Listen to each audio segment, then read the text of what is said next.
Capítulo 13. O que acontecerá? Quem atacar os piratas? Teria sido Ayrton? Não, uma vez que, um minuto antes, este afirmara temer seu retorno. Naquele momento, porém, Ayrton achava-se mergulhado num desmaio profundo, do qual foi impossível arrancá-lo. Depois das poucas palavras que pronunciara, tomado por um torpor invencível, voltará a desabar em sua cama, inerte. Às voltas com 1000 pensamentos confusos, dominados pela ansiedade, os colonos esperaram a noite inteira, sem deixar a cabana, portanto sem retornar ao local onde jaziam os cadáveres. Quanto às circunstâncias em que os bandidos haviam encontrado a morte, era muito possível que Ayrton nada tivesse a declarar, uma vez que ele próprio ignorava estar na casa do curral. Por outro lado, poderia perfeitamente narrar os fatos anteriores à terrível execução. No dia seguinte, Ayrton saía de sua letargia e os companheiros puderam lhe demonstrar toda a alegria que sentiam em revê-lo, praticamente são e salvo, após 104 dias de separação. Ayrton então relatou em poucas palavras o que acontecerá, ou pelo menos o que sabia. No dia seguinte à sua chegada ao curral, no último 10 de novembro, ao cair da noite, foi surpreendido pelos piratas, que haviam escalado a cerca. Estes, após amarrá-lo e amordaçá-lo, levarão-no para uma caverna escura, ao pé do Monte Franklin, onde se haviam refugiado. Estava com a morte decretada e marcada para o dia seguinte, quando um dos bandidos o reconheceu e chamou pelo nome que ele usava na Austrália. Aqueles miseráveis queriam massacrar Ayrton. Respeitaram bem Joyce. A partir daquele momento, contudo, Ayrton virou alvo do assédio de seus ex-cúmplices, que o queriam novamente em suas fileiras não só para se apoderarem de Granite House e penetrarem naquela morada inacessível, como para se tornarem senhores da ilha, após assassinarem seus colonos. Ayrton resistiu. O ex-degredado, arrependido e perdoado, preferia morrer a trair seus companheiros. Amarrado, amordaçado e vigiado, viverá durante 4 meses naquela caverna. Entretanto, pouco tempo após sua chegada à ilha os piratas haviam descoberto o curral e, desde então, embora não o habitassem, viviam de suas reservas de víveres. Em 11 de novembro, 2 desses bandidos, inopinadamente surpreendidos pela chegada dos colonos, abriram fogo contra Arbert, e um deles voltou gabando-se de ter matado um dos habitantes da ilha, mas voltará sozinho. Seu comparsa, como sabemos, já não existia, apunhalado por Cyrus Smith. É de se imaginar a inquietude e o desespero de Ayrton ao receber a notícia da morte de Arbert. Agora os colonos eram apenas 4, encontrando-se, por assim dizer, à mercê dos degredados. Na esteira desse episódio, e durante todo o tempo que os colonos permaneceram no curral, retidos pelo estado de Arbert, os piratas não deixaram a caverna, e, mesmo após saquearem o planalto do mirante, julgaram prudente não abandoná-la. Os maus-tratos infligidos a Ayrton então redobraram. Suas mãos e seus pés ainda exibiam a marca de sangue das cordas que o prendiam dia e noite. A todo instante esperava uma morte a qual lhe parecia impossível escapar. A situação não se modificou até a 3ª semana de fevereiro. Os degredados, continuando a espreitar uma oportunidade favorável, raramente deixavam seu covil, realizando apenas algumas excursões para caçar, no interior da ilha ou na costa meridional. Ayrton não tinha mais notícia dos amigos, nem esperança de revê-los um dia. Por fim, o infeliz, enfraquecido pelos maus-tratos, caíra numa prostração tão profunda que não via nem ouvia mais. Assim, a partir daquele momento, isto é, tudo que se referia aos últimos 2 dias, não era sequer capaz de dizer o que acontecerá. Mas, Sr. Smith, acrescentou, se eu era prisioneiro na caverna, como vim parar no curral? E como é possível que os piratas estejam estendidos, mortos, no meio do cercado? Indagou o engenheiro. Mortos! Exclamou Ayrton, que, a despeito da fraqueza, soergueu-se um pouco. Seus companheiros o ampararam e ele fez menção de se levantar. Permitiram-lhe todos e se dirigiram ao pequeno riacho. O dia já amanhecera completamente. Ali, à beira d'água, na posição em que os havia surpreendido uma morte decerto fulminante, jaziam os cadáveres dos 5 corsários. Ayrton estava aterrado. Cyrus Smith e seus companheiros o observavam sem pronunciar uma palavra. A um sinal do engenheiro, Nab e Pencroff inspecionaram aqueles corpos, já hirtos. Neles, não se via nenhuma marca de ferimento. Entretanto, após examiná-los minuciosamente, Pencroff detectou, na testa de um, no peito de outro, nas costas deste, no ombro daquele, um pontinho vermelho, escoriação quase invisível, cuja origem era impossível apontar. Foi nesse ponto que foram feridos, disse Cyrus Smith. Mas com que arma? Exclamou o repórter. Uma arma fulminante cujo segredo não detemos.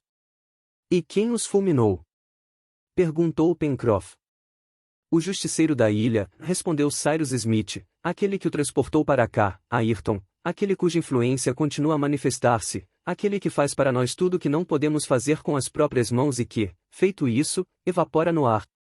Ora, vamos atrás dele, diabos! Exclamou Pencroff. Sim, vamos, aprovou Cyrus Smith, mas só encontraremos a criatura superior que realiza tais prodígios caso ela aceite mostrar-se a nós. Aquela proteção invisível, que pulverizava os feitos dos colonos, ao mesmo tempo irritava e comovia o engenheiro. A relativa inferioridade que ela comprovava era capaz de ofender um caráter altivo.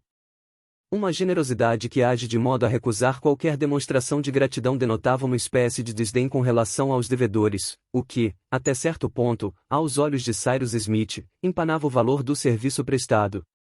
Procuremos, ele continuou, e Deus queira nos seja permitido um dia provar a esse protetor glacial que ele não está às voltas com ingratos. Eu daria tudo para ficar quite com ele, prestando-lhe igualmente, e nem que fosse ao preço de nossas vidas, algum eminente favor. A partir daquele dia, encontrar o desconhecido passou a ser a única preocupação dos habitantes da ilha Lincoln. Tudo os instigava a descobrir a chave daquele enigma, chave que só poderia ser o nome de um homem dotado de um poder efetivamente inexplicável e, de certa maneira, sobre-humano. Após alguns instantes, os colonos regressaram às dependências do curral, onde seus cuidados devolveram prontamente a Ayrton sua energia moral e física. Nab e Pencroff transportaram os cadáveres dos corsários para a mata, a certa distância do curral, e os enterraram bem fundo. Em seguida, os colonos colocaram Ayrton a par dos fatos que se haviam desenrolado durante seu sequestro. Ele soube então das desventuras de Harbert e da série de provações que os amigos haviam passado. Estes, temendo que os facínoras o houvessem massacrado impiedosamente, haviam perdido as esperanças de rever Ayrton. E agora, disse Cyrus Smith, terminando sua narrativa, resta-nos um dever a cumprir. Metade de nossa tarefa está realizada, mas, se os piratas estão fora de combate, não é a nós que devemos tal fato. Muito bem, respondeu Gedeon Spilett. Vasculhemos o labirinto dos contrafortes do Monte Franklin. Não deixemos uma reentrância, uma toca inexplorada. Ah! Se um dia algum repórter se viu na presença de um mistério emocionante, esse repórter sou eu, ouçam o que estou dizendo, amigos. E só regressaremos a Granite House, acrescentou Harbert, depois de encontrar nosso benfeitor. Sim, reforçou o engenheiro. Faremos tudo o que for humanamente possível, mas, repito, só o encontraremos se ele consentir. Vamos ficar no curral? Perguntou Pencroff. Sim, respondeu Cyrus Smith, aqui as provisões são abundantes e estamos no centro de nosso perímetro de buscas. Em caso de necessidade, usaremos a carroça para voltar a Granite House. Entendido, disse o marujo. Apenas uma observação. Qual? O verão aproxima-se do fim e não podemos esquecer que temos uma viagem pela frente. Uma viagem? Espantou-se Gedeon Spilett. Sim. A Ilha Tabor, explicou Pencroff. É imprescindível deixarmos lá uma mensagem explicando a localização da nossa ilha e a situação exata de Ayrton, para o caso de o iate escocês vir resgatá-lo. Quem sabe já não é tarde demais. Mas, Pencroff, indagou Ayrton, como pretende realizar essa viagem? No Bonadventure. No Bonadventure! Exclamou Ayrton. O Bonadventure não existe mais. Meu Bonadventure não existe mais. Desesperou-se Pencroff, dando um pulo. Não. Respondeu Ayrton. Os bandidos o descobriram ancorado no porto, não faz uma semana, fizeram-se ao mar e... Interrogou Pencroff, com o coração na boca. E, não tendo mais Bob Harvey para pilotar, colidiram contra as rochas e espatifaram o barco. Ah, Miseráveis! Bandidos! Velhacos infames! Vociferava Pencroff. Pencroff, disse Harbert, tomando a mão do marujo, faremos outro Bonadventure, maior. Temos todas as ferragens, toda a ossatura do brig à nossa disposição. Por acaso sabia que precisamos de pelo menos 5 ou 6 meses para construir uma embarcação de 30 ou 40 toneladas? Daremos um tempo, respondeu o repórter, e não faremos a viagem à Ilha Tabor este ano. Que remédio, Pencroff, o jeito é nos resignar, disse o engenheiro. Só espero que esse atraso não nos prejudique. Ah, o meu Bonadventure! Meu pobre Bonadventure! Lastimava-se Pencroff, efetivamente consternado com a perda de sua embarcação, da qual tinha tanto orgulho. A destruição do Bonadventure era evidentemente um fato lamentável para os colonos e eles combinaram que aquela perda deveria ser reparada o mais cedo possível. Estipulado isso, dedicaram-se exclusivamente a levar a bom termo a exploração das áreas mais secretas da ilha. As buscas foram iniciadas naquele mesmo dia, 19 de fevereiro, e duraram a semana inteira. A base da montanha, entre seus contrafortes e suas numerosas ramificações, formava um labirinto extravagante de vales e contravales. Era ali, estava claro, no fundo daquelas gargantas estreitas, talvez inclusive no bojo do maciço do Monte Franklin, que convinha realizar as buscas. Nenhuma parte da ilha teria sido mais propícia a esconder uma habitação que alguém pretendesse manter oculta. Contudo, aqueles contrafortes eram tão inextricáveis que Cyrus Smith foi obrigado a adotar um método rigoroso em sua exploração. Primeiro os colonos esquadrinharam todo o vale encravado no lado sul do vulcão e que recolhia as primeiras águas do rio da cachoeira. Foi ali que Ayrton lhes mostrou a caverna em que os piratas haviam se refugiado e na qual ele permanecerá cativo até sua remoção para o curral. O local achava-se tal qual Ayrton o deixará. Ali, encontraram certa quantidade de munições e víveres, que os bandidos haviam desviado com a intenção de fazer um estoque. Todo o vale que desembocava na gruta, vale assombreado por belas árvores, com predominância das coníferas, foi minuciosamente explorado, e, contornando o contraforte sudoeste em sua extremidade, os colonos embrenharam-se por uma garganta ainda mais estreita, que dava acesso ao pitoresco conglomerado de basaltos do litoral. Naquele ponto, as árvores se faziam mais raras. A rocha substituía o capim. As cabras e carneiros selvagens saltitavam por entre as pedras. Ali começava a parte árida da ilha.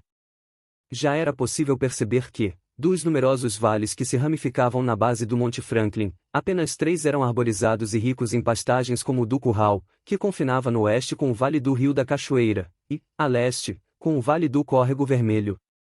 Esses 2 cursos d'água, a jusante transformados em rios pela absorção de alguns afluentes, beneficiavam-se de todas as águas da montanha, determinando assim a fertilidade de sua bacia meridional. Quanto ao Mersey, era mais diretamente abastecido por abundantes nascentes, perdidas sob a manta da floresta do Jacamar, e eram igualmente nascentes dessa natureza que, espalhando-se em 1001 filetes, irrigavam o solo da Península Serpentina. Ora, qualquer um desses 3 vales, onde não faltava água, poderia ter servido de covil para um solitário, que neles encontraria o necessário para sobreviver. Os colonos, porém, já os haviam explorado de ponta a ponta e em parte alguma notaram sinais de presença humana. Seria então no fundo daquelas gargantas áridas, em meio àqueles deslizamentos de rochas, nas inóspitas ravinas do norte, entre as concreções de lava, que se esconderiam o covil e seu ocupante? Em sua base, a região norte do Monte Franklin compunha-se de apenas 2 vales, largos e pouco profundos, sem indício de vegetação, semeados por blocos erráticos, entremeados por compridas morenas, pavimentados por lavas, enxameados de grandes protuberâncias minerais, salpicados de obsidianas e labradoritas. A exploração daquela zona era difícil e demandou tempo. Deparavam com um sem número de grotões, pouco confortáveis sem dúvida, porém praticamente invisíveis e inacessíveis. Chegaram a vistoriar túneis escuros que datavam da época plutônica, ainda chamuscados pela passagem dos fogos arcaicos, os quais adentravam a montanha. Percorreram aquelas escuras galerias, iluminando-as com resinas inflamadas, vasculharam as cavidades mais exíguas, sondaram as profundezas. Em toda parte, contudo, apenas silêncio e escuridão. Parecia que nenhum ser humano jamais pusera os pés naquelas antigas galerias, que seu braço jamais deslocara um único daqueles blocos. A conformação rochosa achava-se tal como o vulcão a projetar acima das águas na época da emersão da ilha. Entretanto, muito embora aquelas substruções parecessem completamente desabitadas e nelas a escuridão fosse completa, Cyrus Smith foi obrigado a reconhecer que não era o silêncio absoluto que ali reinava. Chegando ao fundo de uma grota, que se prolongava por uma extensão de várias centenas de metros montanha adentro, ficou admirado de ouvir um ruído abafado, cuja intensidade era amplificada pela sonoridade das rochas. Gideon Spiller, que o acompanhava, tampouco deixou de perceber aquela efervescência, que indicava um renascer do fogo subterrâneo. Em diversos pontos do caminho, ambos puseram-se à espreita, concordando que alguma reação química se forjava nas entranhas da Terra. Quer dizer que o vulcão não está totalmente extinto? Perguntou o repórter. É possível que, após havermos explorado sua cratera, respondeu Cyrus Smith, algum trabalho tenha se realizado nas camadas inferiores. Todo vulcão, mesmo considerado extinto, pode voltar a ser ativo. E se o Monte Franklin acordasse? Perguntou Gideon Spiller. A ilha Lincoln não correria perigo? Não creio, respondeu o engenheiro. Se a cratera funcionar como válvula de segurança, os vapores e lavas excedentes vazarão, como das outras vezes, pelo seu ralo habitual. A não ser que as lavas abram uma nova passagem em direção às regiões férteis da ilha. Me explique, caro Spiller, replicou Cyrus Smith, por que elas não seguiriam pelo seu caminho natural? Ora, vulcões são caprichosos. Sugeriu o repórter. Observe, continuou o engenheiro, que a inclinação do maciço do Monte Franklin favorece a dispersão do magma na direção dos vales que exploramos neste momento. Seria preciso que um terremoto abalasse o centro de gravidade da montanha para que tal distribuição se alterasse. Ora, não podemos descartar um terremoto nessas circunstâncias, lembrou Spiller. É verdade, concordou o engenheiro, sobretudo quando forças subterrâneas começam a despertar e, após um longo repouso, as entranhas do globo sofrem um entupimento. Por exemplo, meu caro Spiller, uma erupção constituiria um fato grave para nós, sendo deveras preferível que esse vulcão não resolvesse despertar. Porém, somos impotentes quanto a isso, concorda? Em todo caso, aconteça o que acontecer, não creio que nosso domínio do mirante esteja seriamente ameaçado. Entre ele e a montanha, o solo é notavelmente rebaixado, e se um dia fluíssem na direção do lago, as lavas seriam rechaçadas para as dunas e zonas adjacentes ao Golfo do Tubarão. Ainda não vimos no topo da montanha nenhuma fumaça indicando erupção iminente, atalhou Gideon Spiller. De fato, aqueceu Cyrus Smith, no momento nenhum vapor escapa da cratera, cujo cume observei ontem, precisamente. Contudo, é possível que, na base da chaminé, o tempo tenha acumulado rochas, cinzas e lavas enfurecidas e que a válvula a que me referi esteja momentaneamente sobrecarregada. Porém, à primeira investida séria, todo obstáculo desaparecerá, e pode ter certeza, meu caro Spiller, que nem a ilha, que é a caldeira, nem o vulcão, que é a chaminé, rebentarão sob a pressão do gás. Contudo, repito, seria preferível que não houvesse erupção. De toda forma, não devemos nos iludir, concluiu o repórter. Ouvimos realmente ruídos abafados nas próprias entranhas do vulcão. Exatamente, concordou o engenheiro, ainda escuta, não devemos nos iludir. Está em curso uma reação cuja importância ou resultado definitivo não podemos avaliar. Cyrus Smith e Gideon Spiller, ao saírem, encontraram os companheiros, para quem expuseram a situação. Pois muito bem! Exclamou Pencroff. Quer dizer que esse tal vulcão anda querendo aprontar. Ele que se atreva. Encontrará aqui um adversário à altura. E quem seria ele? Indagou Nab. Nosso gênio, Nab, nosso gênio, que lhe amordaçará a cratera, bastando para isso ela se atrever a abrir um pouquinho que seja. Como o leitor pode ver, a confiança do marujo no padroeiro de sua ilha era absoluta e, de fato, a força oculta, que até ali se manifestara mediante atos inexplicáveis, parecia limitada, aliás, era de certo por isso que ele escapara às minuciosas buscas dos colonos, pois, a despeito de todos os esforços e de todo o zelo, mais que zelo, tenacidade, que eles empenharam nas explorações, o misterioso covil não veio a ser descoberto. De 19 a 25 de fevereiro, o perímetro de buscas foi estendido a toda a região setentrional da ilha Lincoln, cujos redutos mais inacessíveis foram vasculhados. Os colonos, tal como fazem detetives nas paredes de uma casa suspeita, chegaram a auscultar com uma sonda as muralhas rochosas. O engenheiro desenhou inclusive uma planta bastante exata da montanha, levando as buscas aos últimos sopés que a sustentavam. Dessa forma, ela foi explorada até a altura do cone ceifado, que terminava o primeiro patamar rochoso, depois até a aresta superior do imenso chapéu em cujo fundo se abria a cratera. Fizeram mais que isso, vistoriaram o abismo, ainda inativo, mas em cujas profundezas ainda ressoavam distintamente alguns rugidos. Em contrapartida, nenhuma fumaça, nenhum vapor, nenhum aquecimento do paredão indicava uma erupção próxima. Porém nem ali, assim como tampouco em qualquer outra região do Monte Franklin, os colonos encontraram vestígios daquele a quem procuravam. As buscas dirigiram-se então para a zona das dunas. Percorreram com cuidado os elevados paredões magmáticos do Golfo do Tubarão, da base à crista, embora fosse extremamente difícil alcançar o nível do golfo. Ninguém. Nada. Estas duas palavras resumiam todos os esforços despendidos em vão, tanta obstinação para nenhum resultado, e havia uma espécie de raiva na decepção de Cyrus Smith e seus companheiros. Só lhes restava, então, pensar na volta, pois aquelas buscas não podiam prosseguir indefinidamente.